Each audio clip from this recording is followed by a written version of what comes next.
എപ്പിസോഡിന്റെ തുടക്കത്തിൽ വേവഡിലെ ജനങ്ങൾക്ക് മുൻപിൽ ശിക്ഷ നടപ്പിലാക്കാൻ കെയ്റ്റിനെ കൊണ്ടുവരുന്ന ഒരു ഫ്ലാഷ് ഫോർവേഡ് സീനാണ് നമ്മൾ കാണുന്നത്. കെയ്റ്റിനെ കൊല്ലാൻ ആർപ്പ് വിളിക്കുന്ന ജനങ്ങൾക്ക് മുൻപിൽ ഇതാണോ നിങ്ങൾക്ക് വേണ്ടത് എന്ന് കെയ്റ്റിന്റെ കഴുത്തിൽ കത്തിവെച്ച് ഈതൻ നിൽക്കുമ്പോൾ അതേന്ന് എല്ലാവരും ആർത്ത് വിളിച്ച് പറയുകയാണ്. അതിനിടയിൽ ആയുധങ്ങളുമായി വന്നു നിൽക്കുകയാണ് കെയ്റ്റിന്റെ ആളുകൾ. ആ ഫ്ലാഷ് ഫോർവേഡ് അവിടെ കട്ടാവുമ്പോൾ എറിക്കിന്റെ ഡെഡ് ബോഡിയും അയാളെ അവിടേക്ക് കൊണ്ടുവന്ന അലൻ എന്ന ആളിനെയും മോൺസ്റ്റേഴ്സ് പിച്ച് ചീന്തി തിന്നിരുന്നു. ഫെൻസിൽ ഇടിച്ചു കയറ്റിയ ട്രക്കിന്റെ ടയർ ഭാഗത്തുകൂടി ഫെൻസിന് മറുവശം കാണുന്ന അവറ്റകളിൽ ഒരു ആബി പുറത്തേക്ക് വേവഡിലേക്ക് വരികയാണ്. പെട്ടെന്ന് വണ്ടിയുമായി വന്ന് അതിനെ ഇടിച്ചു തെറിപ്പിച്ച് കൊല്ലുന്ന ഈതൻ മറ്റ് ആബീസ് ആ ട്രക്കിനടിയിലൂടെ ഇഴഞ്ഞു വരുന്നത് കണ്ട് ടയറിൽ ഷൂട്ട് ചെയ്യുകയാണ്. അതോടെ ട്രക്ക് അവറ്റകളുടെ ദേഹത്ത് അമർന്ന് അവറ്റകളും ചത്തുപോവുകയാണ്. ഈ സമയം സ്റ്റേഷനിൽ തനിക്ക് വിശക്കുന്നു എന്ന് ബഹളമുണ്ടാക്കി നിൽക്കുകയാണ് ഫ്രാങ്ക്ലിൻ. ആ ബഹളം കേട്ട് തൊട്ടടുത്ത സെല്ലിൽ നിന്ന കെയ്റ്റ്, ഫ്രാങ്ക്ലിൻ ഒന്ന് നിർത്ത്, നീ എല്ലാവരെയും പേടിപ്പിക്കുക എന്ന് പറയുമ്പോൾ ഹരോൾഡും മറ്റുള്ളവരും എവിടെയാണെന്ന് തിരക്കുകയാണ് ഫ്രാങ്ക്ലിൻ. ഹരോൾഡ് ഫെൻസ് തകർത്ത് കാണുമെന്ന് അയാളെ അറിയിക്കുകയാണ് കെയ്റ്റ്. അത് കേട്ട് അവരൊക്കെ തട്ടിപ്പോയിട്ടുണ്ടാവുമെന്നും ഷെറിഫ് എന്തോ ബിസി ആയതിനാലാണ് തങ്ങൾ ഇപ്പോഴും ജീവനോടെ ബാക്കിയുള്ളതെന്നും അലറുകയാണ് ഫ്രാങ്ക്ലിൻ.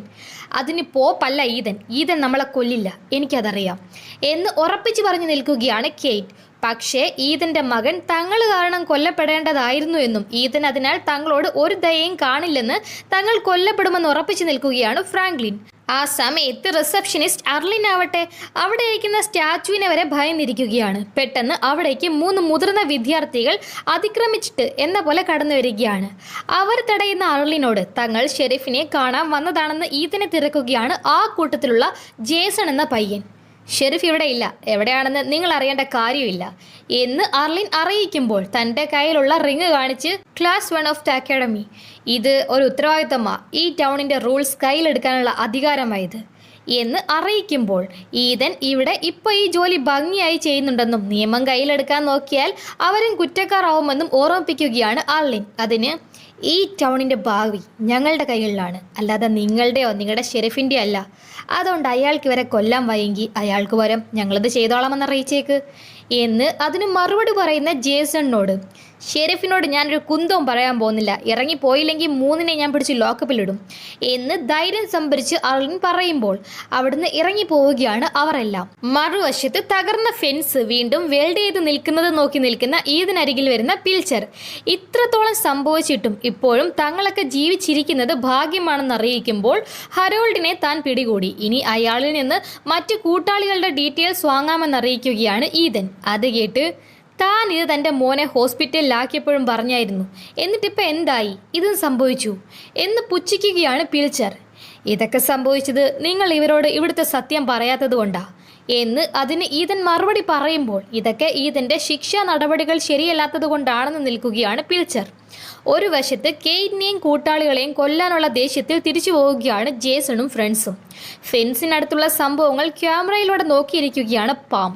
കെയ്റ്റിനെ എങ്ങനെ രക്ഷിക്കാമെന്ന ചർച്ചയിലിരിക്കുകയാണ് പുറത്തുള്ള അവരുടെ കൂട്ടാളികൾ. ലീഡറായ കെയ്റ്റ് ഇല്ലെങ്കിൽ അവരുടെ ആ ഗ്രൂപ്പ് ഇല്ലാതെയാവുമെന്ന് ഈതനോട് കെയ്റ്റിനെ കൊല്ലാൻ ആവശ്യപ്പെട്ട് നിൽക്കുകയാണ് പിൽച്ചർ. കാര്യങ്ങൾ ഞാൻ എൻ്റെ രീതി കൈകാര്യം ചെയ്തോളാം എന്ന് നിൽക്കുകയാണ് ഈതൻ. ആ സീൻ അവിടെ കട്ടായിട്ട് പിറ്റേ ദിവസം ആളും അനക്കോ ഇല്ലാത്ത ടൗണിലൂടെ ഹരോൾഡിനെ സ്റ്റേഷനിലേക്ക് പിടിച്ചുകൊണ്ട് വരികയാണ് ഈതൻ. ഹരോൾഡിനെ ക്യാബിനിൽ കൊണ്ടിരുത്തുന്ന ഈതനോട് കെയ്റ്റിനെ കാണാതെ താൻ ഒരക്ഷരം സംസാരിക്കില്ലെന്നറിയിക്കുകയാണ് ഹരോൾഡ്.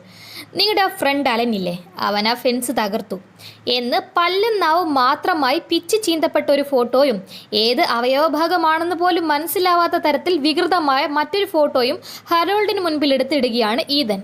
ആ ഫോട്ടോ ജസ്റ്റ് ഒന്ന് നോക്കി അറപ്പിലിരിക്കുന്ന ഹരോൾഡ്, നിങ്ങൾ അവരെ എന്താ ചെയ്തേ ഈതൻ എന്ന് ചോദിക്കുമ്പോൾ, ഇതൊക്കെ ഞാൻ ചെയ്തതാണെന്ന് തോന്നുന്നോ, എനിക്കൊരാളെ ഷൂട്ട് ചെയ്ത് കൊല്ലാം, അല്ലാതെ പിച്ചി ചീന്തി തിന്നോണ്ട് കൊല്ലാൻ പറ്റില്ല എന്ന് പറയുന്ന ഈതൻ ആ ഫെൻസിന് മറുവശം മനുഷ്യനേക്കാൾ മോശമായ മോൺസ്റ്റേഴ്സ് ഉണ്ടെന്നും അതിൽ നിന്നുള്ള സംരക്ഷണമാണ് ആ ഫെൻസ് എന്നും അറിയിച്ച് ഹരോൾഡിൻ്റെ ഗ്രൂപ്പിലുള്ള എല്ലാവരുടെയും പേരുകൾ പറയാൻ ഹരോൾഡ് തയ്യാറല്ലെങ്കിൽ ഇനി അവരും ഇതുപോലെ ഫെൻസ് തകർത്താൽ അലനും എറിക്കിനും സംഭവിച്ചത് ഹരോൾഡിനും കെയ്റ്റിനും ഉൾപ്പെടെ ഇവിടെ എല്ലാവർക്കും സംഭവിക്കുമെന്ന് പറഞ്ഞ് മനസ്സിലാക്കുകയാണ്. അങ്ങനെ തങ്ങളുടെ ഗ്രൂപ്പിലുള്ളവരുടെ പേരുകൾ പറയാൻ തയ്യാറാവുകയാണ് ഹരോൾഡ്. ഒരു വശത്ത് ഹോസ്പിറ്റലിൽ പാം തൻ്റെയും പിൽച്ചറിൻ്റെയും പഴയ ഒരു ഫോട്ടോ നോക്കി എന്തോ ആലോചിച്ചിരിക്കുകയാണ്. ശേഷം തെരേസയെ കണ്ട് പിന്നാലെ പോകുന്ന പാം, തെരേസ, എനിക്ക് ഇതിനെ ഭയപ്പെടുത്തേണ്ട. പക്ഷേ ഇതൊക്കെ അറിയാൻ നിനക്കും അർഹതയുണ്ട്.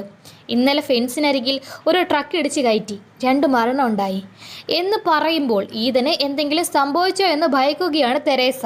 ഈതൻ സേഫാണെന്ന് അറിയിക്കുന്ന പാം തെരേസയെ മാറ്റി നിർത്തി. ഇവിടെ എന്താ നടക്കുന്നതെന്നൊക്കെ ഈതൻ നിന്നോട് പറഞ്ഞു കാണുമല്ലോ, അതൊക്കെ നീ വിശ്വസിക്കുന്നുണ്ടോ എന്ന് തിരക്കുമ്പോൾ തനിക്ക് ഇവിടെ എന്ത് വിശ്വസിക്കണമെന്ന് അറിയില്ലെന്ന് നിൽക്കുകയാണ് തെരേസ. അതിന് രഹസ്യത്തിൽ തെരേസയുടെ പക്കൽ ഒരു കീ എടുത്തു കൊടുക്കുന്ന പാം. നീ വീട്ടിലേക്ക് പോയി ഇത്തിരി റെസ്റ്റ് എടുത്തോ, ഞങ്ങൾ ബെന്നിനെ നോക്കിക്കോളാം. പിന്നെ മെയിൻ സ്ട്രീറ്റിൽ കൂടി പോകുന്നേ ഇപ്പോൾ സേഫ് അല്ല കേട്ടോ, ആ പ്ലോട്ട് 33യുടെ അടുത്തൂടെ പോയിക്കോ എന്ന് കെയ്റ്റ് മുൻപ് സംശയിച്ചു പോയി നോക്കിയിട്ടുള്ള പ്ലോട്ട് 33യിൽ പോയി നോക്കാൻ രഹസ്യത്തിൽ സൂചിപ്പിക്കുകയാണ് പാം. അതേസമയം ഹറോൾഡ് പറഞ്ഞ 14 പേരെയും കണ്ടെത്താൻ സർവേലൻസ് റൂമിൽ വരുന്ന ഈതന് അത് നോക്കി നൽകുകയാണ് അവിടുത്തെ ഓഫീസർ. അപ്പോഴേക്കും അവിടെ പിൽച്ചറും വന്നിരുന്നു. ബാറിൽ എല്ലാവരും ഉണ്ടെന്ന് അവിടേക്ക് സൂം ചെയ്യുന്ന സർവേലൻസ് ഓഫീസർ പക്ഷെ അവിടെ ആരുമില്ലെന്ന് കണ്ട് ഞെട്ടിയിരിക്കുകയാണ്. അവിടേക്ക് കോൾ ചെയ്യുകയാണ് പിൽച്ചർ. കോൾ അറ്റൻഡ് ചെയ്യുന്ന അവിടെ ജോലി ചെയ്യുന്ന ആൾ അവിടെ ഒരു മധ്യ ഗ്ലാസിനുള്ളിൽ എല്ലാവരുടെയും മൈക്രോ ചിപ്പ് കണ്ട് അതെടുത്ത് നോക്കുകയാണ്. അതോടെ എല്ലാവരും മൈക്രോ ചിപ്പൊക്കെ ഊരി മാറ്റി എന്ന് മനസ്സിലാക്കി നിൽക്കുകയാണ് പിൽച്ചർ. ഈ സമയം പ്ലോട്ട് 33യിലേക്ക് വന്ന തെരേസ അവിടെ ക്യാമറ ഉണ്ടെന്ന് ശ്രദ്ധിച്ച് അതിനുള്ളിലേക്ക് കയറുകയാണ്. മറുവശത്ത് ഹോസ്പിറ്റലിൽ എമർജൻസിയായി ഡോക്ടേഴ്സ് എല്ലാം ഓടുന്നത് കാണുന്ന ബെൻ കാര്യമറിയാൻ പുറത്തേക്ക് ഇറങ്ങുകയാണ്. അവിടെ എമിയുടെ അച്ഛനും അമ്മയും കരഞ്ഞു നിൽക്കുന്നത് കണ്ട് കാര്യം തിരക്കി ചെല്ലുന്ന ബെൻ അകത്ത് സീരിയസ് ആയി എമി കിടക്കുന്നത് കണ്ട് എമിയെ വിളിച്ച് കയറി ചെല്ലാൻ ഒരുങ്ങുമ്പോൾ അത് തടയുന്ന പാം എമിക്ക് ബ്രെയിൻ സ്വെല്ലിംഗ് ആയതാണെന്നും സർജറി വേണമെന്നും ബെന്നിനെ പറഞ്ഞു മനസ്സിലാക്കുകയാണ്. അത് കേട്ട് കരഞ്ഞു നിൽക്കുകയാണ് ബെന്നിനെ കെട്ടിപ്പിടിച്ച് സമാധാനിപ്പിക്കുകയാണ് പാം. ഒരു വശത്ത് ഫെൻസിന്റെ സുരക്ഷയ്ക്ക് മുൻഗണന കൊടുക്കണമെന്നും തങ്ങൾക്ക് 5000-ഓളം ക്യാമറാസ് ഉള്ളതിനാൽ മൈക്രോ ചിപ്സ് ഇല്ലെങ്കിലും കെയ്റ്റിന്റെ ഗ്രൂപ്പിലുള്ളവരെ കണ്ടെത്താമെന്ന് നിൽക്കുകയാണ് പിൽച്ചർ. അവർക്കിനി ഒരു ബ്ലൈൻഡ് സ്പോട്ട് ഉണ്ടെങ്കിലോ എന്ന് സംശയം പറയുകയാണ് ഈതൻ.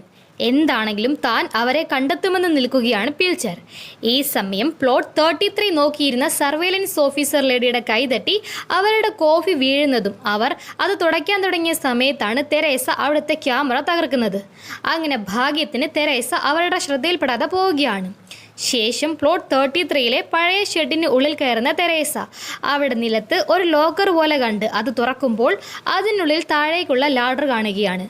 ആ സീൻ അവിടെ കട്ടാവുമ്പോൾ ഹോസ്പിറ്റലിൽ ബെന്നിനെ കാണാൻ വന്നിരിക്കുന്ന മെഗൻ. ബെന്നിന്റെ ഈ വിഷമഘട്ടത്തിൽ ബെൻ ഒറ്റയ്ക്കല്ലെന്നും സ്റ്റുഡൻസിന്റെ കൂട്ടായ്മ ബെന്നിന് പിന്നിലുണ്ടെന്നും ആ ചെക്കനോട് പറയുമ്പോൾ പുറത്ത് ക്ലാപ്പ് സൗണ്ട്സ് കേൾക്കുകയാണ്. പുറത്തേക്ക് നോക്കുന്ന ബെന്നിനോട് എമിയെക്കുറിച്ച് അറിയാൻ അവർക്ക് അവകാശമുണ്ട്, നമ്മളെല്ലാം ഇവിടെ ഒന്നാണ്. ഞാൻ ഇന്നലെ നിന്നോട് പറഞ്ഞില്ലേ, നീ അവരോട് സംസാരിക്കണം. ഇന്നലെ രാത്രി ഫെൻസ് തകർത്തുകൊണ്ട് മറ്റൊരു ആക്രമണം കൂടി നടന്നു. നീയാണ് ഇപ്പോൾ ഫസ്റ്റ് ജനറേഷൻ്റെ ലീഡർ, അല്ലാതെ അത് ഞാനോ നിൻ്റെ അച്ഛനോ അല്ല എന്നൊക്കെ ഒരു ഗെയിമിൽ പോലും ലീഡർ ആയിട്ടില്ലാത്ത ബെന്നിനോട് മെഗൻ പറയുമ്പോൾ അതൊക്കെ കേട്ട് അവർക്കൊപ്പം പുറത്തേക്ക് വരികയാണ് ബെൻ. ഈ കാഴ്ച സർവേലൻസ് റൂമിലിരുന്ന് കാണുന്ന ഓഫീസർ ഈതനെയും പിൽച്ചറിനെയും ഇത് വിളിച്ച് കാണിക്കുകയാണ്. ഹോസ്പിറ്റൽ മുറ്റത്ത് എമിക്ക് സർജറി നടക്കുകയാണ്. നിങ്ങളെല്ലാം ഇവിടെ വന്നതിൽ സന്തോഷമുണ്ട്. എമിയോട് ഈ ആളുകൾ ചെയ്തത് വളരെ വലിയ തെറ്റാ. അവർ നമ്മുടെ ടൗണിലെ റൂൾസ് നശിപ്പിച്ചു. ഈ ടൗണിലെ നിയമങ്ങൾ തകർന്നാൽ നമ്മുടെയൊക്കെ ജീവൻ അപകടത്തിലാവും. എൻ്റെ ഡാഡ് ഡ്യൂട്ടി ചെയ്യുന്നതിൽ ഒരു പരാജയമായി പോയി എന്ന് ബെൻ പറയുമ്പോൾ ആ കൂട്ടത്തിലേക്ക് വന്ന ജേസൺ ഈതനപ്പോൾ കുറ്റവാളികൾക്ക് ശിക്ഷ നൽകില്ലേ എന്ന് തിരക്കുകയാണ്. ഇല്ലെന്ന് ബെൻ അതിന് മറുപടി നൽകുമ്പോൾ ദേഷ്യത്തിൽ അവിടുന്ന് പോവുകയാണ് ജേസൺ. വിങ്ങി നിൽക്കുകയാണ് ബെൻ.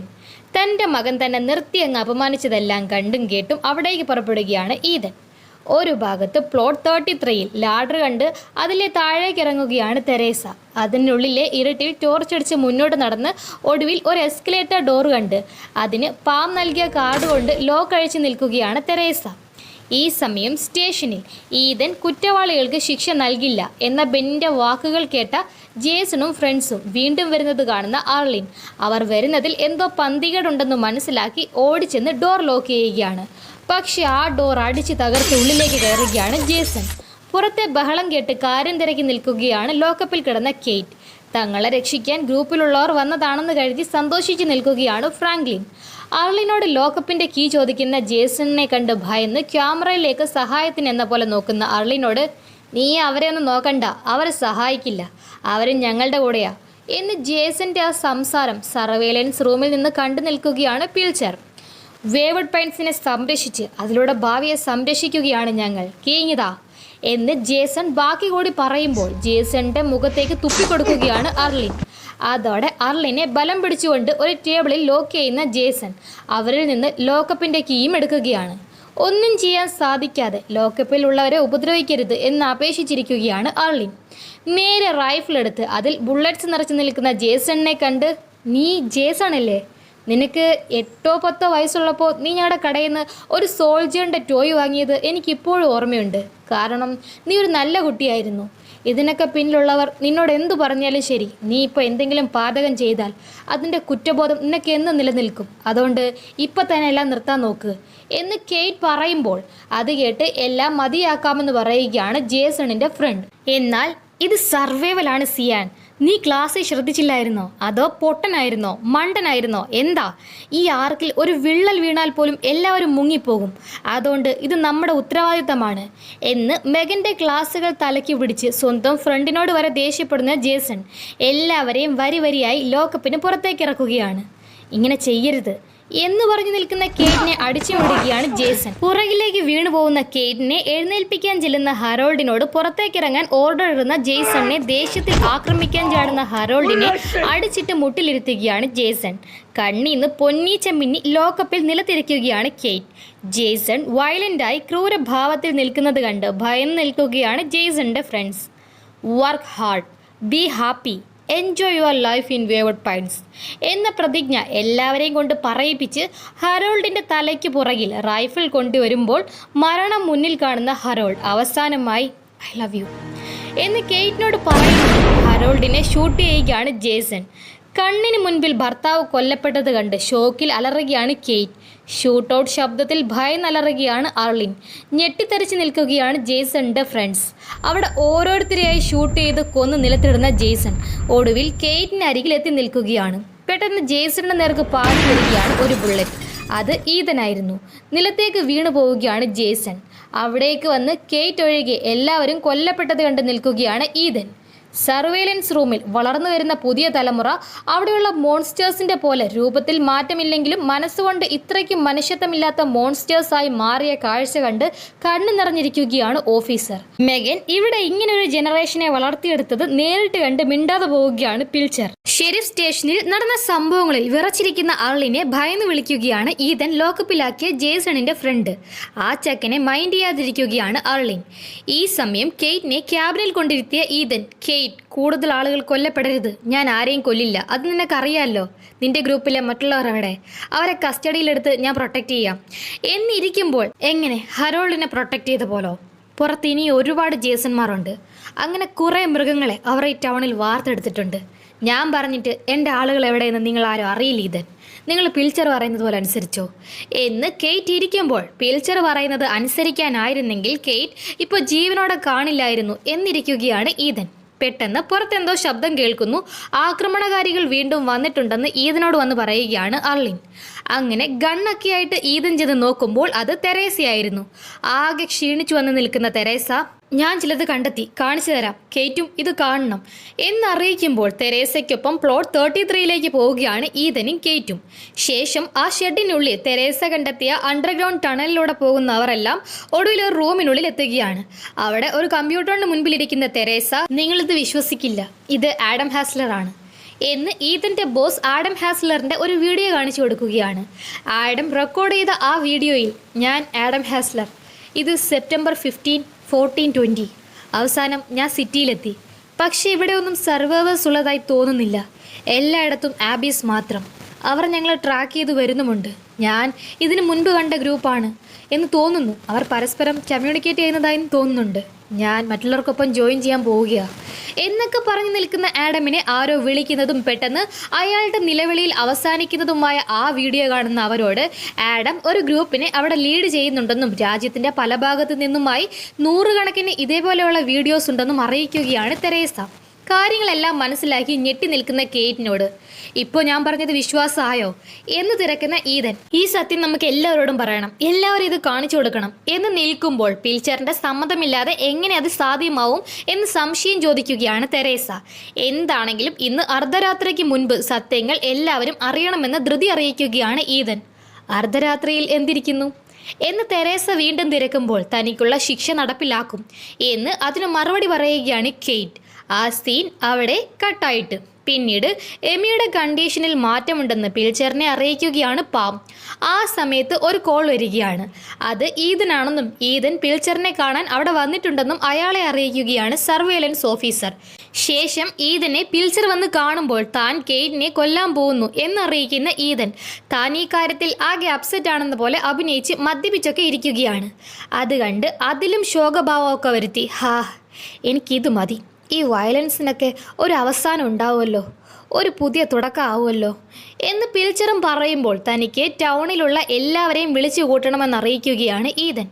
അത് കേട്ട് ഫോൺ എടുത്ത് നീക്കി വെച്ച് നൽകുകയാണ് പിൽച്ചർ. അങ്ങനെ വീണ്ടും ഒരിക്കൽ കൂടി വേവഡ് പൈൻസിലെ വീടുകളിലെല്ലാം ഒരുമിച്ച് ഫോൺ റിങ് ചെയ്യുകയാണ്. അതോടെ എല്ലാ വീടുകളിലും ലൈറ്റ്സും തെളിയുകയാണ്.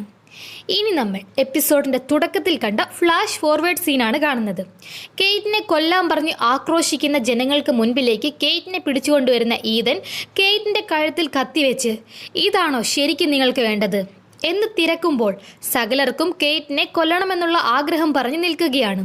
എന്നാൽ കെയ്റ്റിൻ്റെ കഴുത്തിൽ നിന്ന് കത്തി മാറ്റി, ഞാൻ കെയ്റ്റിനെ കൊല്ലാൻ പോകുന്നില്ല, ഞാനിവിടെ ആരെയും കൊല്ലാൻ പോകുന്നില്ല, ഇന്ന് ഞാൻ നിങ്ങളോടൊരു സത്യം പറയാൻ പോവുകയാണ്.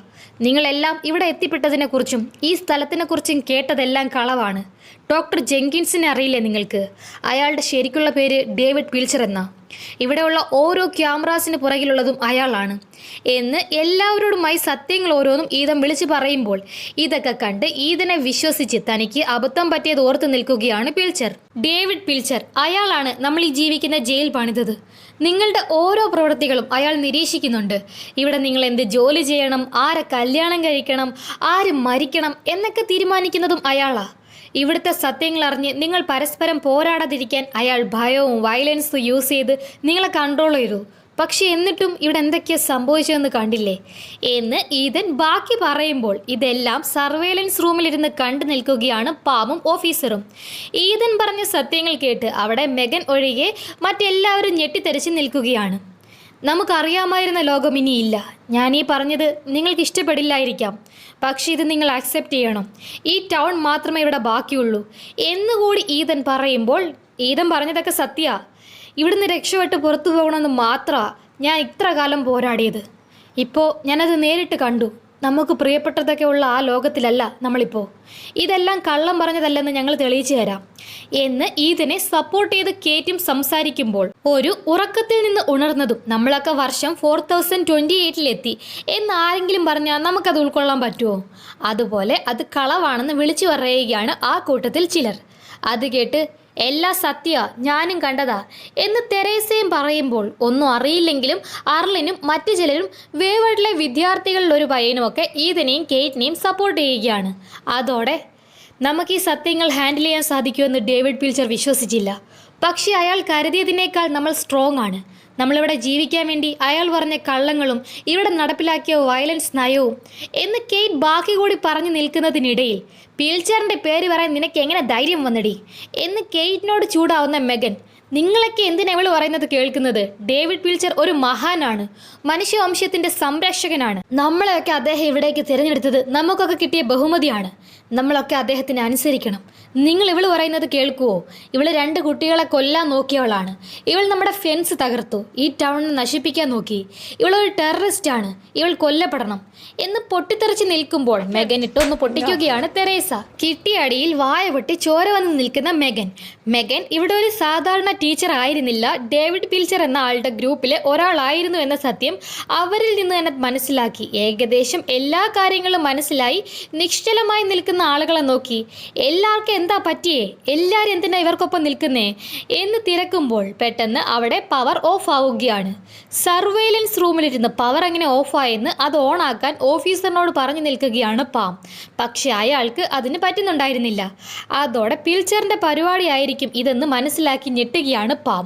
അതേസമയം തന്റെ ടൗണിൽ തനിക്ക് മുകളിൽ ആളുകൾ സ്വയം തീരുമാനമെടുത്ത് നിൽക്കുന്നതിന്റെ ഫ്രസ്ട്രേഷനിൽ ഒക്കെ കണ്ടിരുന്ന പിൽച്ചർ വേവഡിലെ ഹോസ്പിറ്റലിലും പവർ ഓഫ് ആക്കുകയാണ്. ശരി, സ്റ്റേഷനും മൊത്തം ടൗണും ഇരുട്ടിലാവുമ്പോൾ ഇലക്ട്രിഫൈഡ് ഫെൻസിന്റെയും പവർ ഓഫ് ചെയ്യുകയാണ് അൽ സൈക്കോ പിൽച്ചർ. ഫെൻസ് ഇരുട്ടിലായതോടെ മറുവശം നിന്ന മോൺസ്റ്റേഴ്സ് നിസ്സാരമായി ആ ഫെൻസിലേക്ക് ചാടിക്കയറുകയാണ്. അങ്ങനെ ഇന്നത്തെ എപ്പിസോഡ് ഇവിടെ അവസാനിക്കുമ്പോൾ അല്ലെങ്കിലും ഈ കൂടുതൽ പാവമായിട്ട് എല്ലാവർക്കും തോന്നുന്നവരൊക്കെ ശരിക്കും വില്ലൻ മൈൻഡ് സെറ്റ് ഉള്ളവരാണെന്ന് ആരോ പറഞ്ഞതുപോലെ ഇത്ര നാൾ സാധുവായിട്ട് നമുക്ക് തോന്നിയ പിൽച്ചർ അൽ സൈക്കോ ആയി മാറി. ടൗണിലേക്ക് മോൺസ്റ്റേഴ്സിനെ കയറ്റി വിടുന്നത് കണ്ടില്ലേ? തുടക്കത്തിൽ നമ്മളൊക്കെ വില്ലത്തി എന്ന് കരുതിയ പാമ്പിൻ്റെ നടപടി ഇനി എന്താവും? വേവേഡിലെ ജനങ്ങളെല്ലാം മോൺസ്റ്റേഴ്സ് കൊല്ലുമോ? കാത്തിരിക്കുക, കഥ തുടരും. Till then, it's your Hyra signing off. Bye.